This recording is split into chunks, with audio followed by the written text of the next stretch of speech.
Some of the most powerful people in history were also the most dangerously unqualified humans to ever draw breath. And the terrifying part is that nobody could stop them. Think about that for a second. We are not talking about fictional villains or cautionary tales somebody invented to scare children into behaving. We are talking about real people who sat on real thrones, commanded real armies, and made real decisions that affected millions of lives. People who had every possible resource, every possible advisor, every possible advantage, and still managed to run their empires into the ground with a kind of spectacular, almost artistic incompetence that is genuinely hard to fully believe until you sit down and look at the details.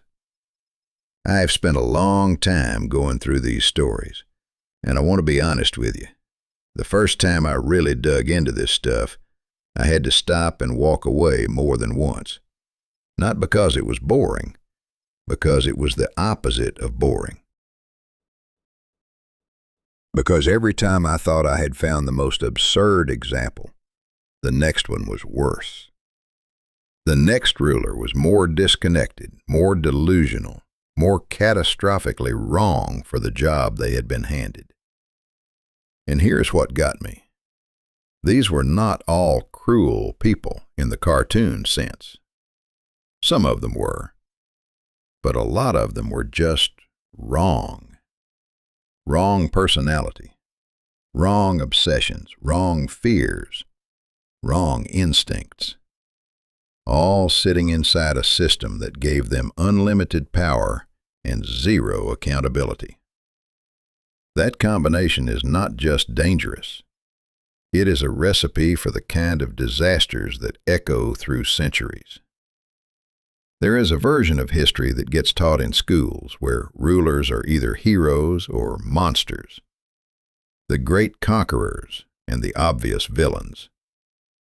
But the version I find genuinely disturbing is the middle category, the ones who were neither brilliant nor obviously evil, just deeply, profoundly unfit.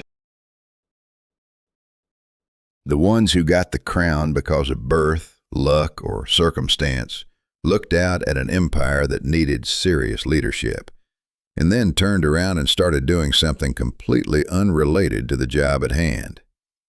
The stories in this video span different eras, different continents, different kinds of power, but they all share something.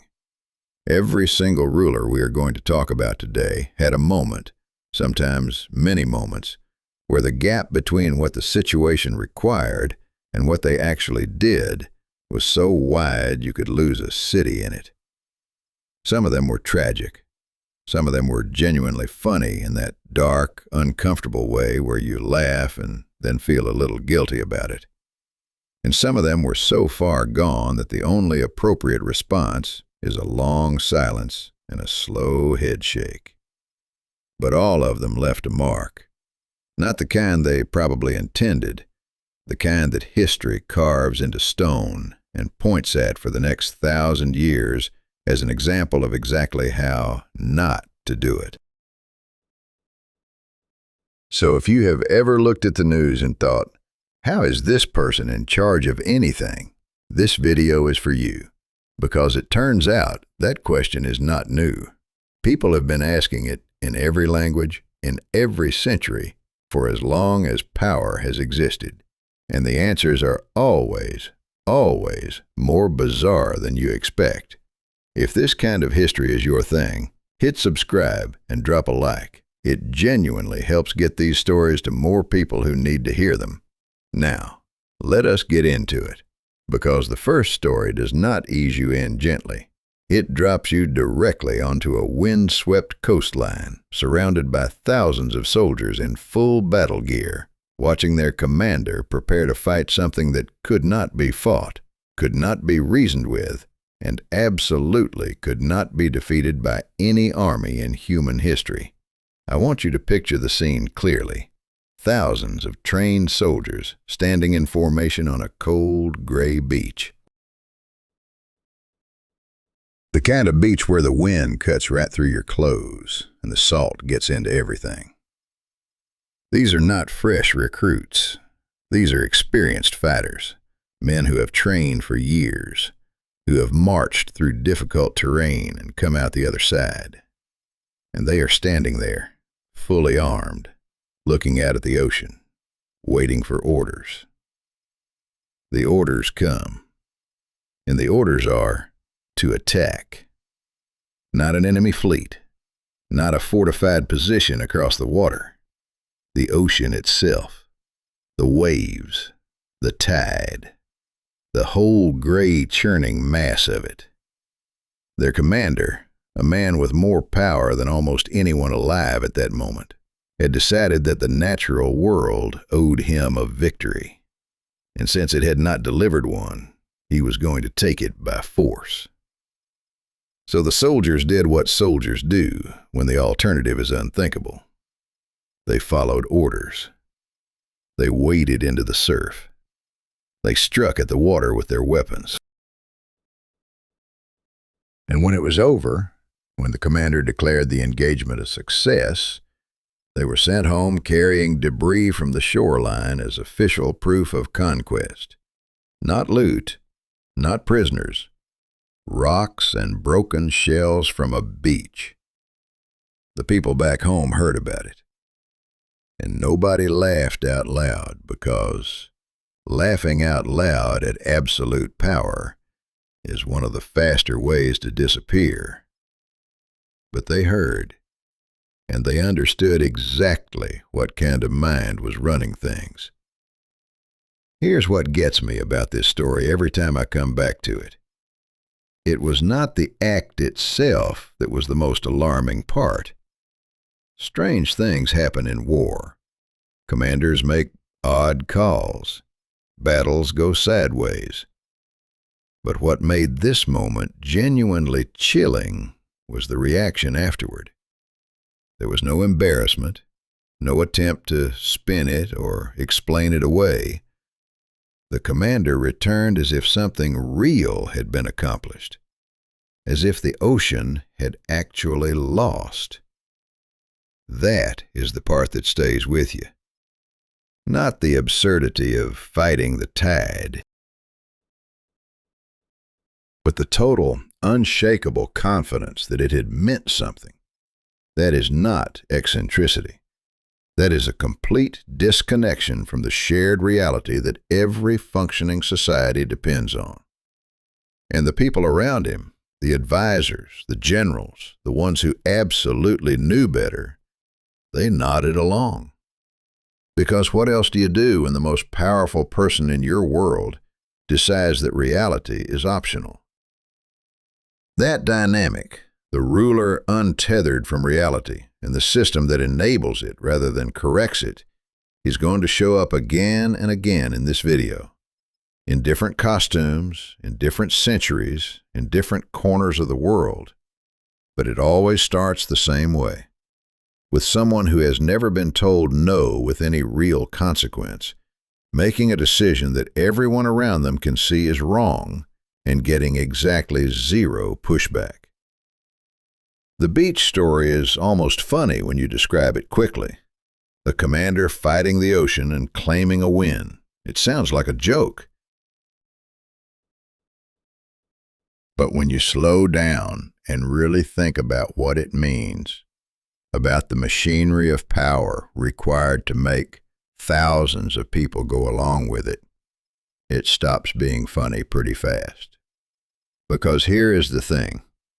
That ruler did not appear out of nowhere in a vacuum, fully formed and already detached from reality. There was a before. There were smaller moments, quieter signals, earlier decisions that should have told everyone paying attention exactly where this was heading. And most of those people were paying attention. They just did not do anything about it. That is the part of the story we are going to look at next. Because the beach was not where this started. It was just where it became impossible to ignore. The warning signs were there years before the beach, and the people who saw them did absolutely nothing. That is what I keep coming back to when I think about how these situations actually develop. Nobody wakes up one morning and decides to hand unlimited power to someone who is already visibly unraveling. It happens gradually. It happens through small decisions and quiet compromises, in 100 little moments where someone in the room thinks, "This is strange," and then looks away because looking away is easier. The ruler we are talking about did not arrive broken. He arrived young. And young rulers with absolute authority and no real accountability tend to develop in a very specific direction, one where the distance between what they feel and what they are allowed to feel keeps shrinking until it disappears entirely.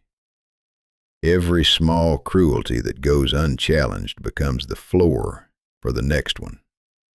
Every strange decision that gets nodded through becomes normal, and the people around them adapt, because adapting is how you survive in that environment. So by the time this particular ruler started conducting formal proceedings against members of his own household staff for minor personal offenses, the court around him had already learned the appropriate response. Nod. Write it down. Carry it out. Do not ask questions. The staff member who accidentally damaged something the ruler valued did not receive a quiet reprimand or a fine or even a dismissal. He received a formal hearing with witnesses, with a verdict, with consequences that were wildly disproportionate to anything that had actually happened. The whole thing was conducted with complete seriousness, as if justice itself depended on the outcome. The advisors who attended that hearing went home that evening and said nothing to their families about what they had witnessed. That silence is important. That silence is how these things grow. Because here is what that hearing actually was. It was not about the staff member. It was a test of the room. A test of whether the people with access to power would push back, would introduce the concept of proportion, would gently suggest that perhaps the response was a little larger than the situation required. And the room failed the test completely. Not through malice, through fear and exhaustion, and the very human calculation that today is not the day to be the one who speaks up. There were other moments. A visiting official who used the wrong form of address and found himself the subject of a formal written complaint that went nowhere but cost everyone 3 days of anxious waiting. A ceremony that was halted midway because the ruler decided that the order of events was personally offensive to him and needed to be redesigned from the beginning. Guests who arrived for important meetings and were made to wait for hours in an anteroom while the ruler attended to something he considered more pressing, which turned out to be rearranging a personal collection of objects into an order that satisfied him. Each of these things, on its own, sounds like a difficult personality, a demanding boss, someone with high standards and low tolerance for deviation. But stack them together, and a different picture emerges. A picture of someone who had already replaced the outside world with an interior version that operated by completely different rules. And the machinery of power around him was not correcting that drift. It was accommodating it, feeding it, making it easier. That is the part that should make you uncomfortable. Not the ruler, the system. Because the ruler was, in some ways, just being what he had always been, just on a larger stage with higher stakes. The system is what allowed it to become something that affected thousands of people. The system is what kept producing mornings where officials walked into work knowing that today might be the day something completely irrational happened, and that their job was to make it look normal. And it was against that backdrop, with all of that already established and running smoothly, that the next phase began. The phase where the ruler stopped testing the room with small things and started reaching for something much, much bigger. The funds were there. They had always been there, collected from across a vast territory through taxes and tributes and the accumulated wealth of generations. And when serious problems started appearing, when the cracks in the empire became impossible to ignore, the obvious answer was to use those resources to address the actual problem. Strengthen what was weak, reform what was broken, invest in the thing that everyone could see was failing. That is not what happened. What happened instead was a construction project, and not just any construction project. This was the kind of project that only gets approved when the person approving it has stopped thinking about practical outcomes entirely and started thinking purely in terms of image, in terms of how things look rather than how they work. The idea, as far as anyone could tell, was to send a message, to demonstrate to the outside world that the empire was powerful, confident, unthreatened, to build something so grand and so visible that the question of actual capability would somehow become irrelevant, as if the sight of something impressive enough could substitute for the thing it was supposed to represent. The result was a structure of genuine beauty. I want to be fair about that. It was not ugly. It was not badly made. By the standards of what it was trying to be, it was a success. People who saw it were impressed. It was large. It was expensive. It communicated wealth and ambition in a way that was impossible to miss. It was also completely, fundamentally useless for the purpose it was supposedly serving. The empire needed real capability, the kind that could actually respond when pressure came from outside. And the funds that should have built that capability went into something that could not move, could not respond, could not do anything except sit there looking significant while the actual problem kept growing. The officials who knew the numbers, who could see exactly where the money had gone and what it had not bought, wrote careful documents that went into files that nobody opened. The advisors who understood what the empire actually needed versus what it was getting had quiet conversations in corridors that led nowhere. And the ruler, standing in front of the finished structure and seeing exactly what he had wanted to see, felt something that looked a lot like satisfaction. Outside the walls, the pressure kept building. The same pressure that the funds were supposed to address. The same weakness that everyone in the room already knew about. It had not gone anywhere.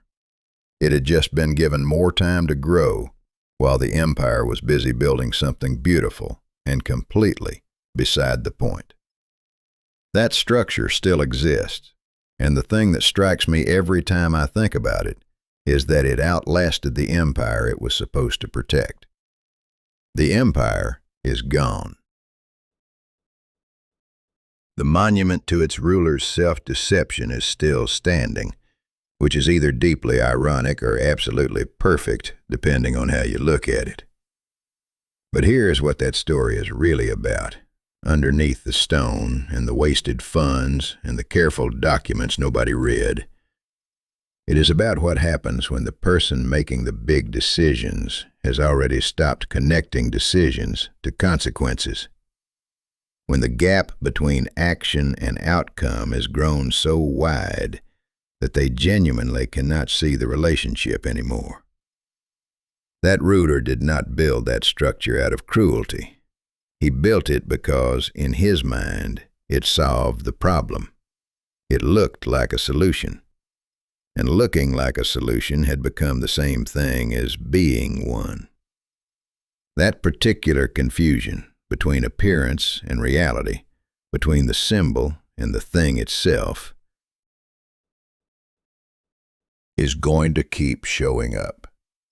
Because it turns out that disconnection from reality does not just produce one flavor of disaster. It produces many. And the next one on this list took that disconnection to a place that is genuinely hard to describe without stopping to make sure you heard it correctly. A head of state stood in front of his own people and told them he could cure a disease that had defeated every medical institution on the planet. And the most terrifying part is that thousands of people believed him. Let that land for a moment. Not a fringe figure whispering in a back room. Not someone posting strange ideas in an obscure corner of the internet. A sitting ruler with the full weight of state authority behind him, standing up in public and announcing that he personally possessed the ability to heal what modern medicine could not. And he did not present this as hope or as something worth exploring or as a possible direction for future research. He presented it as fact. Settled. Done. Come to me on the right day, follow my instructions, and you will be well.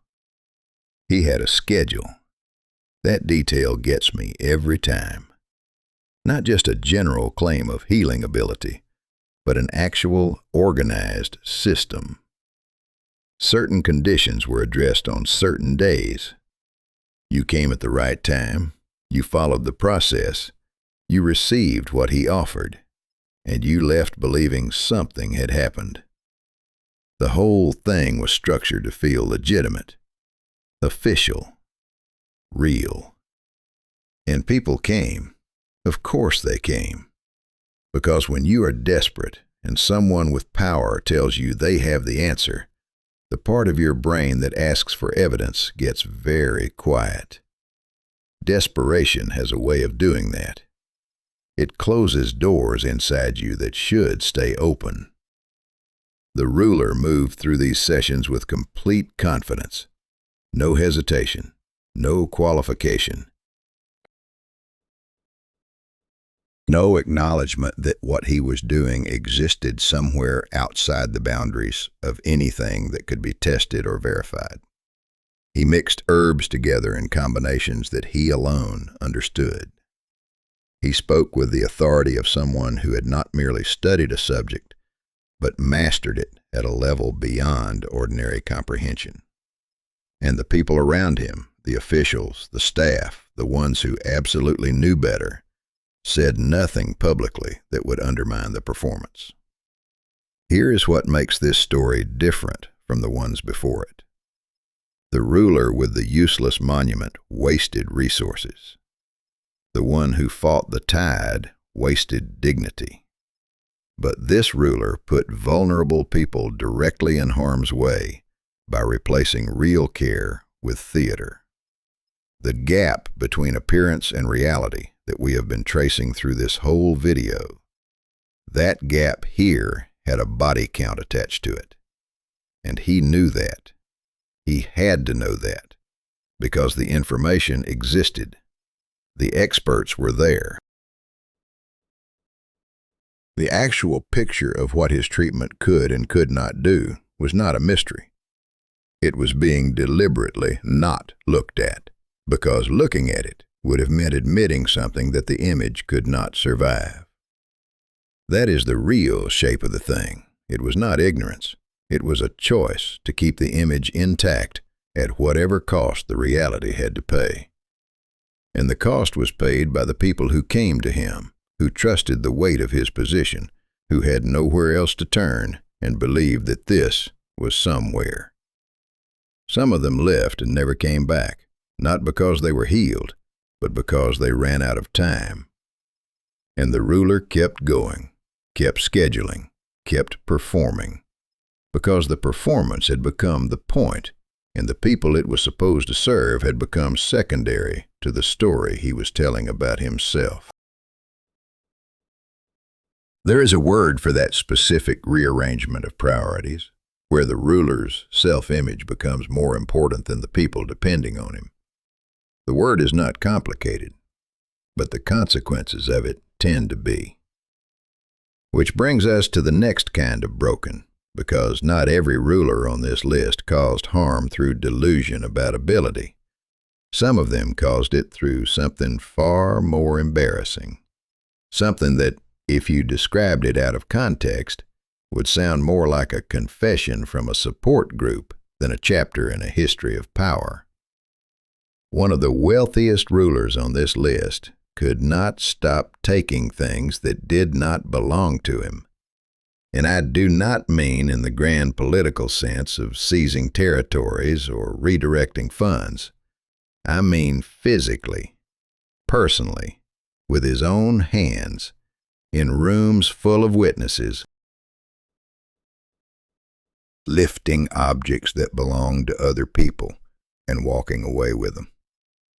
He lived in a residence that made most famous landmarks look modest. The ceilings were high enough to make you feel like a child. The rooms went on long enough that you could get genuinely lost if nobody had shown you the route before. Every surface held something valuable, and there was more of it than any single human could meaningfully appreciate in a lifetime. He had so much that the idea of wanting more made no logical sense. And yet, guests at official functions started noticing things going missing. Small objects, the kind that sit on a side table or in a coat pocket. Things that were not significant in terms of monetary value compared to what this ruler already owned. A decorative piece here, a personal item there, things that people brought into his presence and did not find their way back out again. At first, the assumptions were generous. Objects get misplaced, staff make mistakes. These things happen in large, busy households. But the pattern kept repeating, and the objects kept not reappearing, and very quietly, among the people who attended these events regularly, an understanding formed that you arrived at these functions holding loosely to anything you valued. The ruler seemed entirely unaware of how visible this had become, or perhaps he was aware and simply did not experience the discomfort that awareness should have produced. Because when you have spent your entire life inside a system where the concept of consequence does not really apply to you, the social signals that regulate normal human behavior start to lose their meaning. Nobody ever sat across from him and said clearly, directly, that what he was doing was wrong and needed to stop. So it did not stop. The stories spread beyond the official circles. They got into the conversations that diplomats have when they think nobody is writing anything down. They got into the reports that foreign observers send home when they want to give their governments a sense of what they are actually dealing with. And slowly, the image of this ruler shifted. Not suddenly, not through any single dramatic event, but through the accumulation of all these small moments into a portrait that was very hard to look at with any kind of respect. Here is the thing about that kind of erosion. It does not announce itself. There is no moment where a bell rings and everyone agrees that the line has been crossed. It just keeps going, one small incident at a time. Until one day, the people who are supposed to support the system look at the person at the center of it and realize that the support has already quietly left the building. The foreign newspapers got there first. Then the people closer to home started reading the same story in their own language, and by then, the foundation that looked solid from the outside had already been hollow for quite some time. Which is exactly the kind of thing that brings us to the next ruler, because if you thought that losing the public trust through embarrassing personal habits was a unique way to unravel, wait until you hear what happened when a ruler decided that his personal schedule was more important than the entire government waiting for him. Imagine arriving at an important government meeting at 9 in the morning, fully prepared, documents in hand, only to be told that the ruler will not be available until midnight because he is currently asleep, and that this is simply how things work now. Not a one-time emergency, not a temporary adjustment during some crisis, just the permanent, established reality of how this particular empire had learned to function. The sun went down and the palace came alive. The sun came up and everything went quiet. And somewhere in between, the actual business of running a vast territory full of real people with real problems got squeezed into the hours that the ruler happened to find acceptable. I want you to picture what this looked like in practice. An official who needed a decision on something urgent had to first figure out what time it was in the ruler's personal version of the day. Then he had to find a way to get access during those hours, which meant rearranging his own life entirely. His family ate dinner without him because he was at a midnight briefing. He came home as the city was waking up, slept through the morning, and started the cycle again. Everyone around the ruler adapted like this, because the alternative was not being heard at all. The machinery of government is not supposed to run on one person's sleep preferences. It is supposed to run on structure, on predictability, on the understanding that tomorrow will function roughly like today, and that decisions made in the morning will still be valid by evening. When you replace all of that with the interior clock of someone whose relationship with daylight had become purely optional, the machinery does not stop. It just starts making grinding sounds that everyone pretends not to hear. Documents sat unsigned for days because presenting them at the wrong hour meant they would be ignored, or worse, decided upon in a state of half-awareness that produced answers nobody could actually use. Visitors from other territories who had traveled long distances for an audience found themselves waiting in unfamiliar rooms as darkness fell outside the windows, wondering if the meeting would happen at all, or if they would be sent home with a rescheduled date and an apology from a junior official who looked like he had not slept properly in months.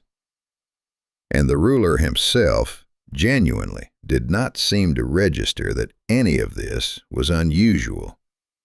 His private world had become so complete, so self-contained, that the discomfort radiating outward in every direction from his personal disorder was simply not visible to him. He was not being cruel about it. That almost makes it worse. Cruelty has an edge you can push back against.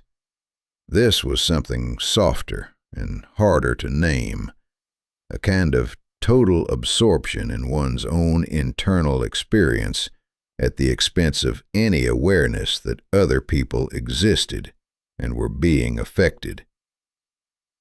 The disorder deepened over time.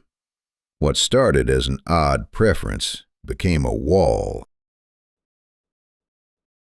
The ruler retreated further from normal rhythms, and the court retreated with him, and the empire outside the palace walls kept generating problems that needed attention at hours when attention was simply not available. Some of those problems waited. Some of them did not. The ones that did not wait left marks that lasted well beyond the rain. That is what personal dysfunction at the highest level actually costs, not just inconvenience and awkward scheduling. Real outcomes, delayed or distorted or missed entirely, because the person with the final authority had removed himself from the ordinary flow of time that everyone else was living in. But at least he was still present in some form, At least the machinery knew where he was, even if reaching him required navigating around his disorder. The next case we need to talk about removed even that. Because there is a level of withdrawal beyond difficult scheduling. And it turns out that an empire can function for a surprisingly long time with almost no one at the top at all. This one did not retreat into unusual hours. He retreated into silence. Complete, sustained, deliberate silence, spread across years that should have been filled with decisions and appearances and the basic visible presence that a system of government needs in order to function as something other than a slow-motion collapse.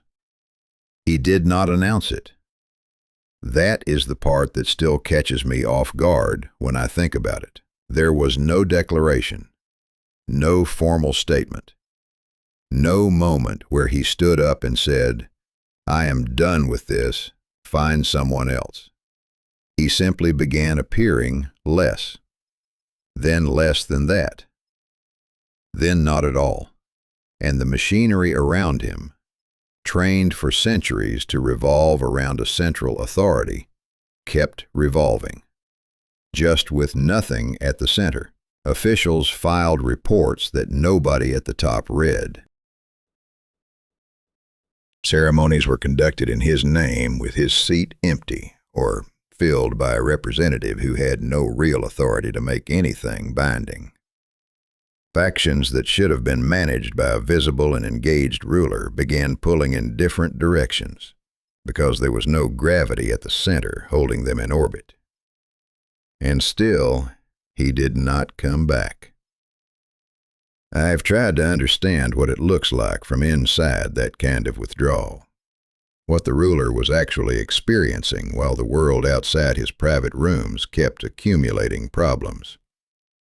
And the honest answer is that I am not sure the outside world was very present to him at all by that point. The withdrawal was not a strategy. It was not a calculated power move, keeping people uncertain and off balance by making himself scarce. It was something more like a door that closed gradually and then stayed closed, and nobody on either side found a way to open it again. The bureaucracy adapted, because bureaucracies always adapt. They developed informal ways of making decisions that technically required imperial approval, ways that left the right signatures in the right places without the ruler ever actually engaging with the content. It was a kind of institutional fiction, maintained by exhausted people who had no better option, and told themselves that things would eventually return to something normal. They did not. The withdrawal became the permanent condition, and the factions that had been quietly pulling apart while everyone waited for the center to return eventually stopped waiting. When a system loses its center and the people inside it stop expecting it to come back, what follows is not a sudden collapse. It is something slower and in some ways more damaging. A long unraveling that picks up speed gradually, the way a thread pulled from a piece of fabric starts slowly and then takes everything with it. That ruler left behind a government so hollowed out by his absence that the people who came after him spent years trying to understand what had actually been decided during his reign and what had simply been left to drift. Some of those questions were never fully answered, because the man who should have answered them had not been reachable for a very long time. And by the end, nobody was entirely sure he had been paying attention at all. And yet, as damaging as that silence was, it was at least passive. It was neglect rather than action. The ruler who follows this one made active choices, specific, deliberate decisions. and every single one of them made things worse in a way that was immediate and visible and impossible to explain away. This ruler ordered people removed from public life based on a dream he had the night before, and by morning the order had already been carried out. That is not a metaphor. That is the operational reality of what it looked like when this particular person's inner world became indistinguishable from state policy. We have talked about rulers who were passive, rulers who were absent, rulers who were absorbed in personal disorder. This one was different. This one was active, engaged, present every single day. And that made him significantly more dangerous than anything we have covered so far. He built his public image the way a skilled craftsman builds a piece of furniture, deliberately, patiently, with attention to every joint and surface. He wanted to be seen as something beyond ordinary authority, not just powerful, but untouchable, not just feared, but regarded with a kind of awe that sits closer to the supernatural than the political.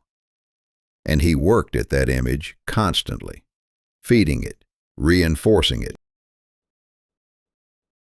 making sure that every public interaction added another layer to the impression he wanted to create. The use of ritual and symbol was central to all of it. He understood, correctly, that people respond to things they cannot fully explain. That mystery creates a kind of deference that straightforward authority cannot always produce. So he wrapped himself in symbols that suggested he operated by rules different from everyone else. That the normal cause and effect governing ordinary human life did not quite apply to him. That challenging him was not just risky in a practical sense, but somehow wrong at a deeper level that was hard to articulate. For a while, this worked exactly as intended. The image held. The fear it produced was real, and the compliance it generated was total. People did not just avoid opposing him because of what might happen to them. They avoided it because the image had done its job. Because something in the atmosphere around him made opposition feel not just dangerous, but almost unthinkable. But here is the thing about building your authority on the idea that you are beyond ordinary reality. At some point, you start to believe it yourself. And when a ruler starts genuinely confusing his own mythology with actual fact, the decisions that follow stop being calculated and start being something else entirely. The crackdowns began arriving faster and with less visible logic connecting them to any real threat. Actions got taken against things, against people, against situations that existed primarily in the ruler's interpretation of events, rather than in any shared understanding of what was actually happening. The inner circle learned to read the signs, the particular quality of silence before an outburst, the way his attention shifted when something had snagged on a private anxiety, and they learned to stay very still when those signs appeared.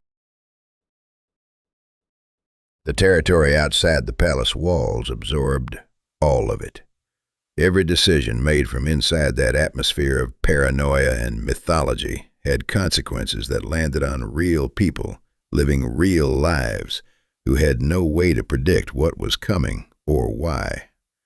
The fear the ruler had designed so carefully as a tool of governance had become something he could no longer fully control. It had spread beyond its intended targets and settled into everything, into the texture of daily life, into the way people spoke to each other in ordinary places, into the specific weight of a pause before someone answered a direct question. That kind of atmosphere does not lift easily. It changes people. It changes what feels safe to think, let alone say out loud. And it all traces back to one ruler who wanted so badly to seem beyond the reach of normal human limitation that he eventually stepped outside it entirely, leaving everyone else to live inside the consequences. Now, if that particular kind of harm comes from a ruler who is too present, too active, too driven by his own internal mythology, then what do you get when the harm comes from the opposite direction? From a ruler who is present physically, but somehow not there in any meaningful sense. Not withdrawn like the one before, not silent, not absent from the schedule, just fractured in a way that makes the ordinary business of being in charge completely impossible. This ruler could not have a normal conversation with an advisor without it veering into territory that left the advisor standing quietly in the corridor afterward, trying to work out what had just happened and whether any of it required a response. Not because the ruler was being deliberately strange or testing anyone or performing eccentricity for effect, but because the connection between what was real and what the ruler experienced as real had come apart in a way that was genuine, deep, and completely visible to everyone who spent any time in that room. The physical details that observers recorded are the part that stays with me. There was something in how the ruler moved through spaces, a kind of careful deliberateness, as if the room itself required navigation that others could not see. Furniture was avoided at specific angles. Certain doorways were approached from one side only. Interactions with other people involved a maintained distance that was not quite explainable by any ordinary social logic, but was absolutely consistent every time with every person in every room. The staff adapted to it the way staff always adapt to the unexplainable behavior of someone they cannot question. They learned the angles and the distances. They arranged rooms to accommodate the unseen requirements.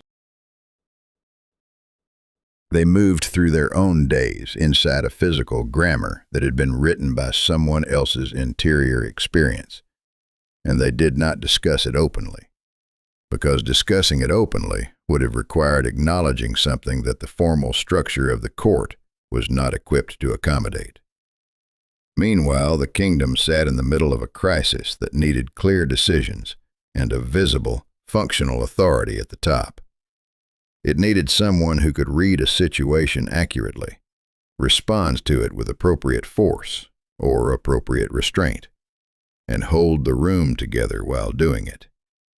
What it had instead was a ruler whose grasp on the shared version of reality had become so uncertain that even the people closest to him could not always predict which version of events they were going to encounter on any given morning. The factions that always exist inside a complex system of power began to widen their reach, because a vacuum at the center creates space, and ambitious people fill space. The decisions that the ruler did make were unpredictable in a specific way, not random exactly, but shaped by an interior logic that nobody outside could follow, which meant they could not be anticipated, could not be planned around, could not be used as the basis for any kind of coherent strategy. And the kingdom that needed coherence above almost everything else got none of it. It got years of decisions made from inside a fractured interior landscape, years of gaps filled by people who were not supposed to be filling them, years of a structure held together by the habit of structure rather than by any actual functioning center. The cracks that opened during that period did not close when the reign ended.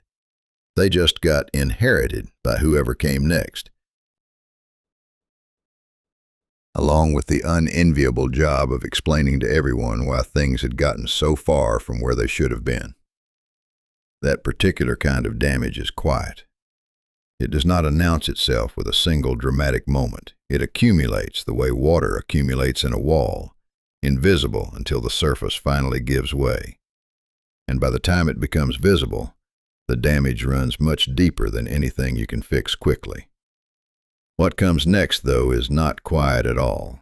He had every tool a ruler could possibly need, and spent his reign using none of them, preferring instead to disappear into a private world of manual projects, while the kingdom quietly fell apart around him. We have seen rulers who were fractured, rulers who were paranoid, rulers whose grip on reality had loosened in ways that were visible and alarming to everyone nearby. But this one was different in a way that took me a while to fully articulate. He was not obviously broken. He was not dramatic. He did not issue strange orders or retreat into mythology or conduct government at midnight. He was, in many ways, a perfectly pleasant person who happened to be occupying a role that required someone completely unlike him. The things he loved were real and concrete. He liked working with his hands. He lacked the satisfaction of starting something physical and finishing it, of seeing the direct result of his effort in a form he could touch and examine. There is something genuinely admirable about that kind of personality. In a different life, in different circumstances, he might have been someone people respected enormously for the quiet competence he brought to practical things. But he was not in a different life. He was in this one. And this one came with an empire attached. The advisors who needed decisions from him described the experience of getting his attention as something physically exhausting, not because he was hostile or difficult to reach, but because his mind was somewhere else in a way that was consistent and deep. You could walk into a room and explain a situation that required urgent action, and watch his eyes move to the window or to something on the table, or simply inward to wherever he actually lived,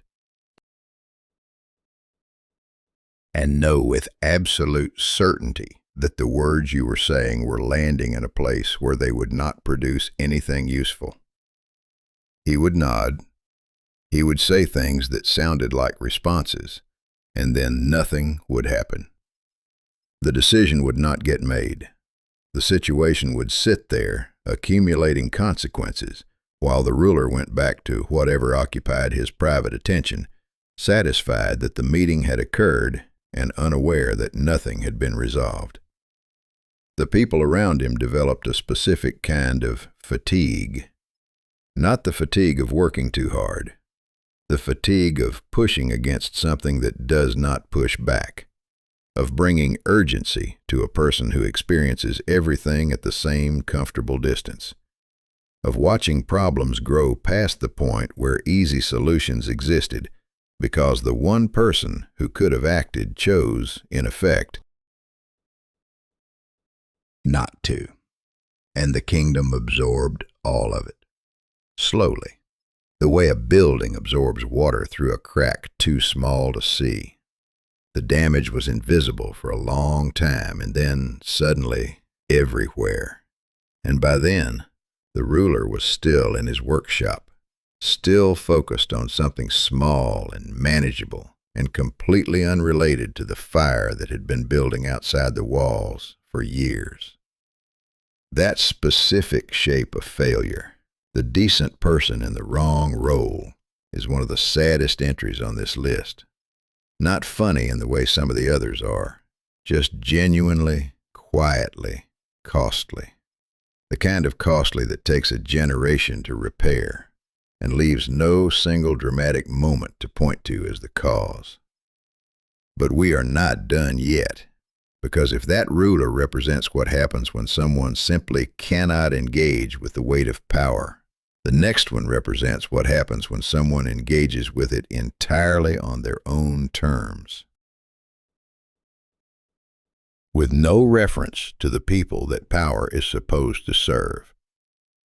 This ruler treated an entire territory like a personal stage set, and I mean that in the most literal sense I can manage without exaggerating for effect.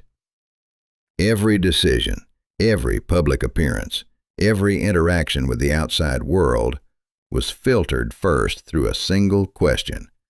And that question was not, how does this help the people depending on me? The question was, how does this look? How does this add to the image? How does this serve the story I am telling about myself? The traveling was the most visible part of it. He moved, constantly, conspicuously, with an entourage that announced his presence before he arrived and preserved the impression of it long after he left. Every location he visited became briefly a theater for his self-presentation, and the production values were genuinely impressive. He had a talent for the grand gesture, for the kind of entrance that fills a room with the sense that something significant is happening. The problem is that something significant was not happening. What was happening was a performance of significance, which is a different thing entirely. And the difference matters enormously when real decisions affecting real people need to be made. The logistics that followed him everywhere were staggering. Staff who had learned exactly what he required at any given moment. Specific items that had to be sourced and prepared regardless of where in the world the entourage happened to have landed. Accommodations that met standards which had nothing to do with practical necessity and everything to do with maintaining the sensory environment that the image required. And all of it, every bit of it, paid for by the territory whose problems kept accumulating in the background, while the ruler was busy being impressive somewhere else. The people back home knew. That is the part that carries the real weight. They were not unaware of the gap between what their ruler projected externally and what was actually happening inside the borders they lived within. They saw the resources going out and the attention not coming back.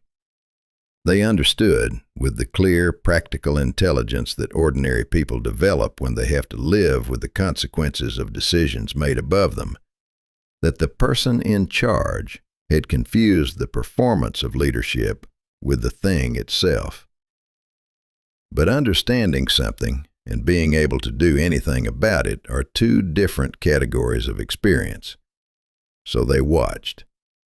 And the territory kept running in the way that territories run when they are essentially managing themselves, held together by habit, necessity, and the quiet competence of people far below the level where the cameras were pointed. The ruler, for his part, kept moving, kept performing, kept producing the kind of moments that looked, from a certain angle, like history being made. From closer up, they looked like something else, like a man so committed to his own reflection that he had stopped being able to see anything past it.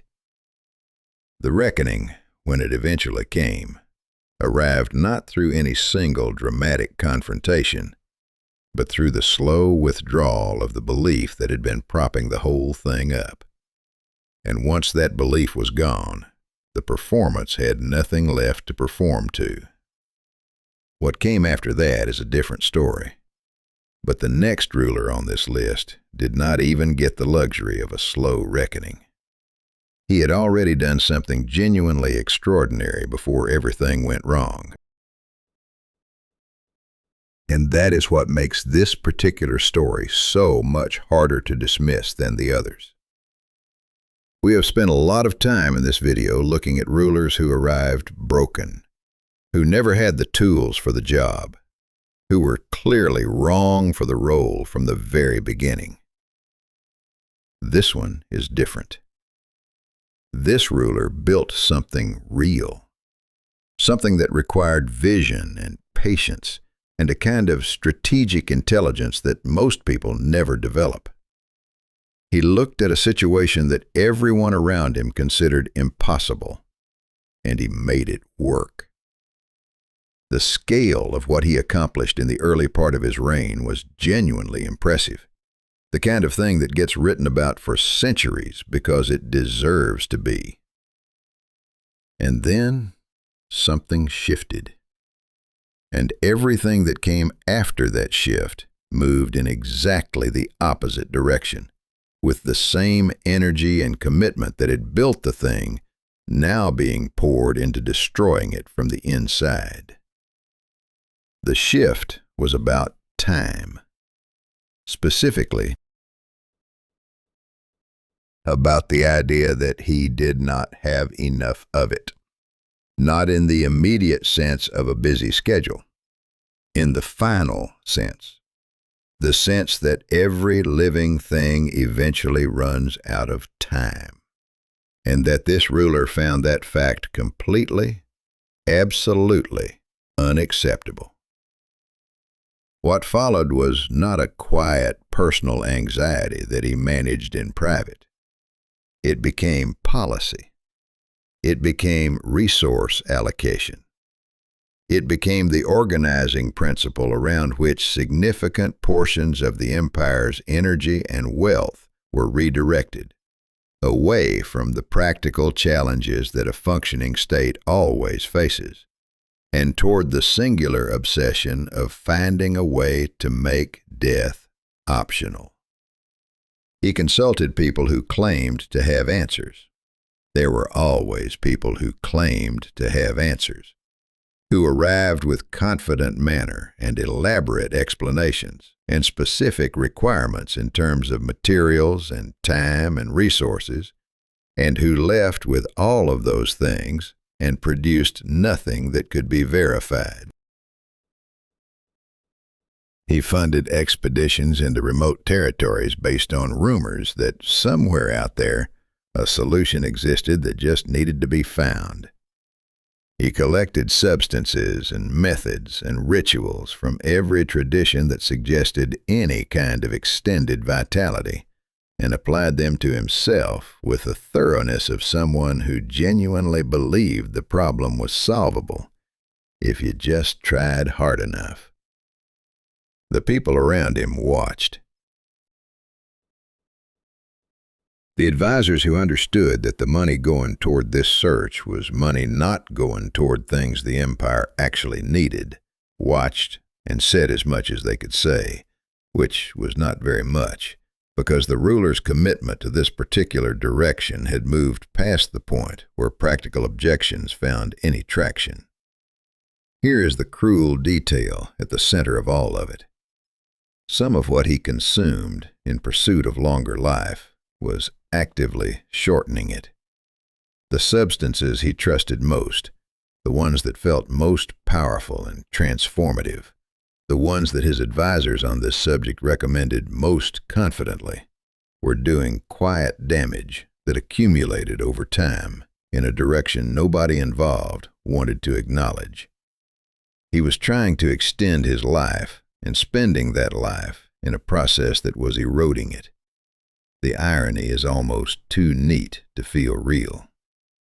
A man who conquered the unconquerable, who built the unbuildable, who achieved things that required genuine greatness, brought down not by an enemy or a rival or a political crisis, but by the one enemy he refused to accept as real. His own mortality won in the end. And it won partly because he fought it so hard. That particular story leaves you with something that sits uncomfortably in the chest. Not quite sadness, not quite satisfaction at the irony. Something in between. The sense that greatness and catastrophic self-destruction are not always separate categories, but sometimes live inside the same person, running simultaneously, until one of them finally runs out of road. Which brings us to the exit. Because how a ruler leaves power tells you almost as much about them as how they held it. And the ruler we are turning to now left in a way that is so specific and so perfectly wrong that I still have to stop and make sure I am describing it correctly when I think about it. The situation was already lost when he made the decision. That is the important context. The support had gone. The structure that had kept him in place was coming apart in real time, visibly, loudly, with no remaining ambiguity about which direction things were heading. A clear-eyed person in that position, someone who understood power and how it moves, would have recognized the moment and made calculations accordingly, negotiated, positioned, found some way to manage the transition that preserved at least something. This ruler did none of that. What he did instead was focus all of his remaining energy on a gesture, a single, specific, deeply symbolic act that he apparently believed would change the outcome. Or perhaps he did not believe that at all. Perhaps it was something more instinctive than calculated. The way a person who is losing a game sometimes knocks the pieces off the board, not to win, but simply because the alternative is watching someone else win in front of them. He destroyed something important, something that represented authority and continuity and the formal weight of the position he was losing. He did it deliberately, with apparent conviction that this act would create a problem for whoever came next. That without this thing, the machinery of replacement would jam. That he could take something with him on the way out that would matter. It did not matter. The people replacing him found a way around the missing piece within days. Because systems that have been operating for generations do not collapse because one symbolic object is gone. They adapt. They find substitutes. They carry on with the business of governing because governing is what they exist to do. And one departing ruler's final act of defiance does not change that fundamental reality. What the gesture did accomplish was something the ruler almost certainly did not intend. It made the story of his exit the story of that gesture. Not a complicated story about the pressures he faced or the circumstances that led to the collapse. Just the simple, slightly absurd image of a man making a pointless, dramatic act on his way out of a door that was already closing behind him. That image is what history kept. Not because history is cruel, though it can be, but because the image was so perfectly revealing. In the moment when everything was stripped away and the only thing left was the pure, unmediated truth of who this person was, that is what appeared. Not dignity, not strategy, not even anger in any meaningful form. Just a gesture aimed at an audience that was no longer watching, preserving a symbol that had already stopped meaning anything. The exit told the whole story in a single moment. Every complicated thing about this ruler, every question about how someone with access to so much could end up here, collapsed into that one image. And the door closed. And life on the other side of it continued without interruption. What does not continue without interruption is this list, because the next ruler takes everything we have covered so far and adds a dimension that changes the flavor of the whole thing completely. This ruler turned the entire machinery of government into a personal comfort system, and the people running it had no choice but to keep the machine going, no matter how absurd the demands became. We talked about the ruler who performed for external audiences, who treated foreign visits as theater and used the territory he governed as a backdrop for his own image. This one is different in a specific and important way. He did not perform outward. He performed inward.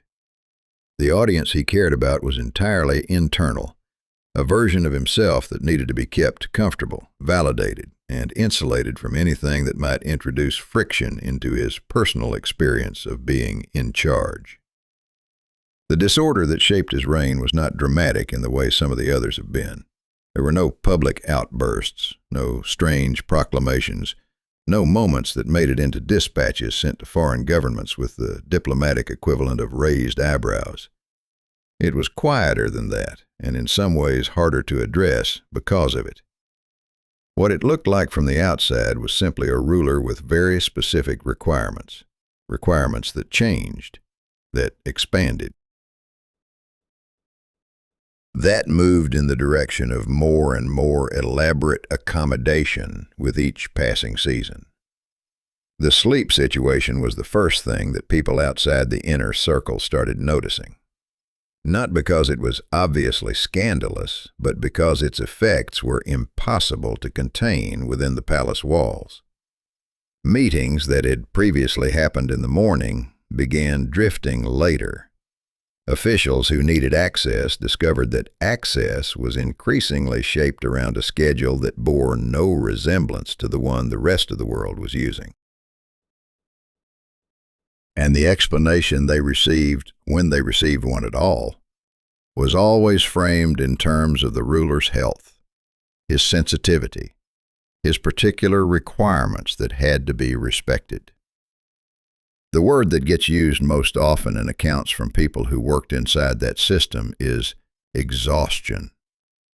Not the exhaustion of overwork, the exhaustion of permanent, low-level absurdity, of arriving every day at a job that required serious judgment and finding that the environment made serious judgment nearly impossible because the environment itself was organized around something other than serious judgment. The ruler moved through all of it with a serenity that was either genuine or the most impressive performance of genuine serenity that any of the people around him had ever witnessed. He did not seem to register the strain he was producing. He did not seem aware that the adjustments being made on his behalf were adjustments at all,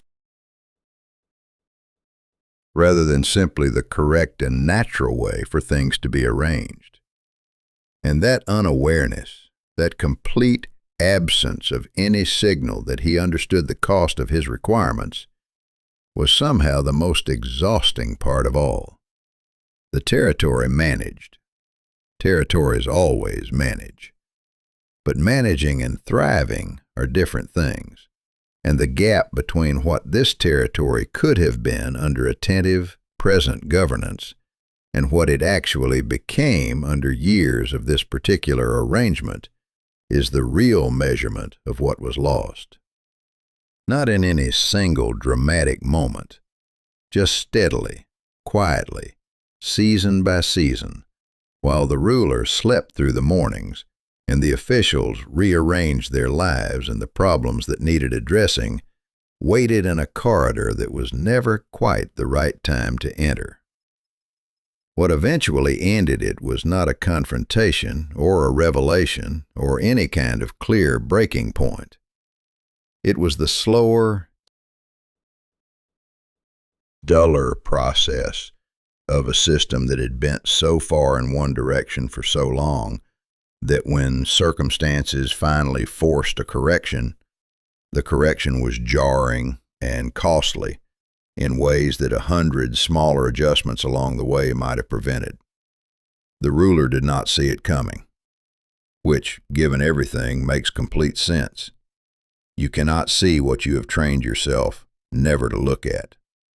Now, if disorder turned inward is one flavor of failure, the next ruler demonstrates what happens when a leader takes a real and legitimate concern and responds to it with a level of force so wildly disproportionate that the response becomes the problem.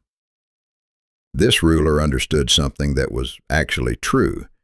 He understood that certain gatherings in his territory were producing conversations that ran counter to his authority, that people in informal settings were sharing ideas and complaints and organizing in ways that made the established order uncomfortable.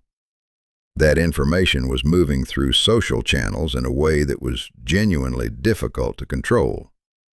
All of that was real. He was not imagining it.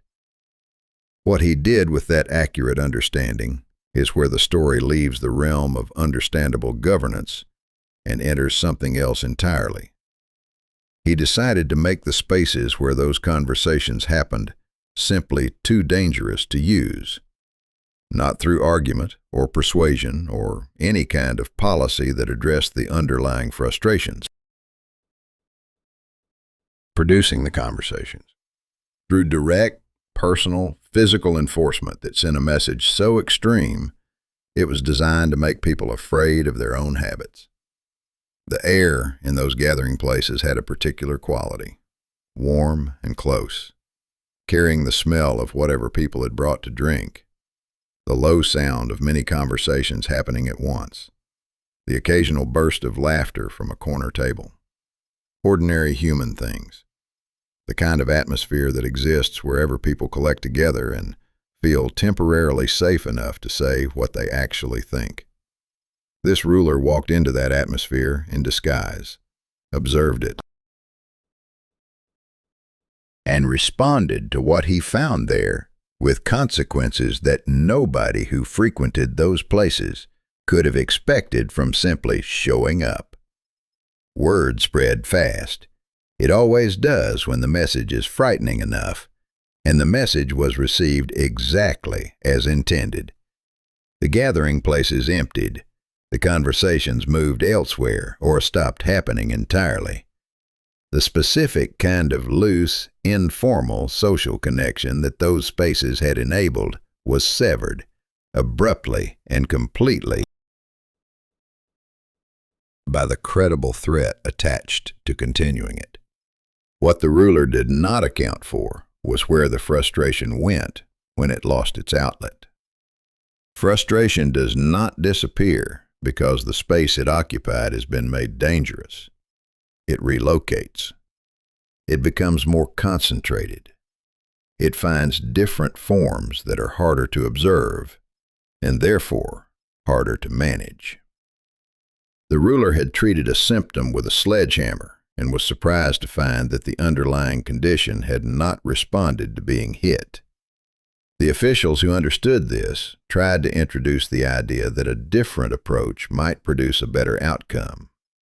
They framed it carefully in language that acknowledged the ruler's legitimate concern, while gently suggesting that the current method was generating costs that might outweigh its benefits.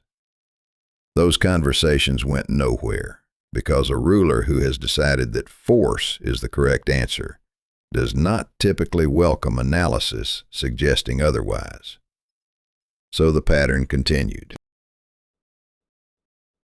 And the frustration it was compressing kept building, and the ruler kept enforcing, personally, directly, with the energy of someone who had convinced himself that one more round of consequences would finally produce the silence he was looking for. It never did, because the silence he wanted was not the silence of a problem solved. It was the silence of a problem holding its breath. And problems holding their breath eventually exhale. The next ruler on this list found that out in a way that was as public and as permanent as anything we have covered today. This ruler found a way to turn his enemies into a source of reliable income, and the enemies were so impressed by the arrangement that they kept coming back for years. We just finished talking about a ruler who responded to pressure with disproportionate force, who compressed frustration until it found new and harder to manage forms. This one took the opposite approach. When pressure arrived from outside, when the threat was real and the options were genuinely limited, he chose to pay it to go away.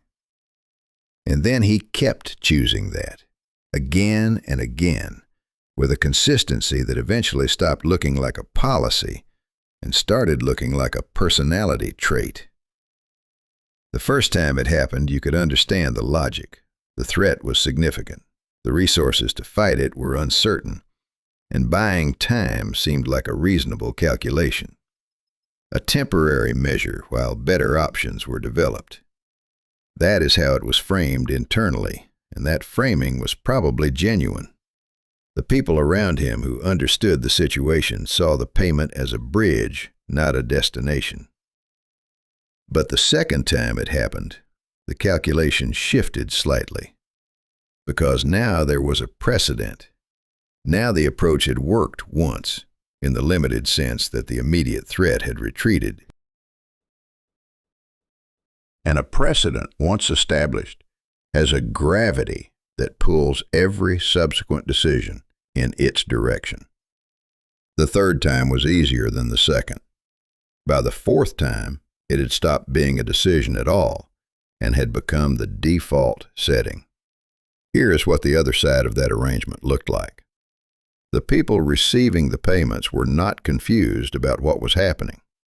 They understood with complete clarity that they had found a territory whose primary defense strategy was financial rather than practical. That showing up with enough presence to seem threatening produced a predictable and repeatable outcome. That the interval between appearances was roughly the time it took to use what they had received and need more. So they optimized around it.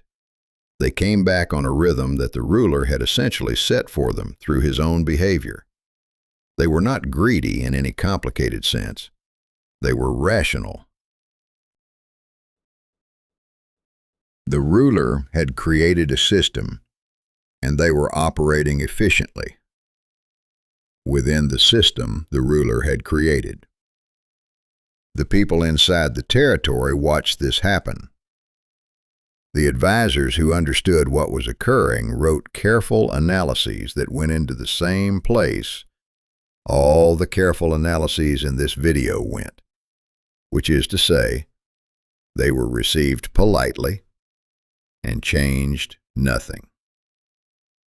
The officials who had to manage the practical consequences of repeatedly depleted resources found workarounds that cost more than the original problem would have cost to address directly. And still, the payments went out. Because by this point, the ruler had invested so much in the idea that this approach was working, that acknowledging it was not working would have required acknowledging something much larger. Something about the entire shape of how he had been making decisions. And that kind of acknowledgement is very hard for anyone to make. It is nearly impossible for someone who has never been required to face consequences in any meaningful form.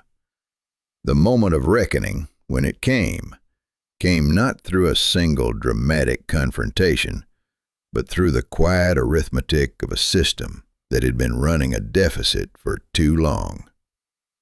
The resources that had been flowing outward to keep threats at bay had been leaving faster than they could be replaced. And one day, the calculation that had always managed to balance, however imperfectly, simply did not balance anymore. The ruler looked at the numbers and looked for the version of the situation that allowed the old approach to continue. That version did not exist. And in the space where it should have been, there was just the accumulated weight of every payment made to every threat that had come back, plus the interest that reality charges on postponed decisions. That is the true cost of a ruler who treats avoidance as strategy. Not just the immediate resources lost, the compounding. Every problem that does not get addressed at the right moment becomes a larger problem that costs more to address later. And a ruler who has built their entire approach around not addressing things directly tends to reach the end of their reign with a very large collection of very expensive postponed reckonings waiting in a line that stretches further than anyone can see. Now we have reached the end of this list, and I want to sit here for a moment before we close, because there is something that runs through every single story we have covered today, something that only becomes fully visible when you look at all of them together. Every ruler on this list had access to more than enough to do the job well: resources, advisors, information, time, institutional support, the loyalty of people who genuinely wanted the system to function. None of them were working with nothing. All of them were working with more than most people ever get. And all of them, in their own specific and sometimes spectacular ways, converted that abundance into failure. The ruler who fought the tide had an army that could have accomplished real things. The one who built the beautiful, useless monument had funds that could have built real strength. The one who prescribed himself as a healer had authority that could have directed actual care toward people who needed it. The one who paid his enemies had resources that could have addressed the vulnerability those enemies were exploiting. Every single one of them held something valuable and found a way to spend it on the wrong thing. And the pattern is not ancient. That is the part that should keep you up at night if you think about it too long. The specific costumes change. The crowns and the thrones and the titles are different. But the fundamental shape of a person who has been given power they were not built to carry, surrounded by a system that enables rather than corrects, producing outcomes that affect everyone except the person making the decisions, that shape is not historical. It is current. It is ongoing. It shows up in different rooms with different names and the same essential wiring. The crown, the title, the position, none of it repairs what is broken in the person holding it. It just gives that brokenness a larger stage and a louder microphone and a much bigger blast radius when it finally goes wrong. So here is the question I want to leave you with, and I want you to actually think about it before you answer in the comments. Of every ruler we covered today, which one do you think caused the most damage, not through cruelty or obvious madness, but through something completely ordinary, something you can actually recognize in people you have met? Which failure feels the most human to you? And which one scares you the most because of that? Drop your answer below, make a case for it, and if this video made you think, if it made you laugh, if it made you genuinely uncomfortable in that way that good history sometimes does, hit the like button and subscribe, because there is a lot more of this coming, and you do not want to miss what we have lined up next.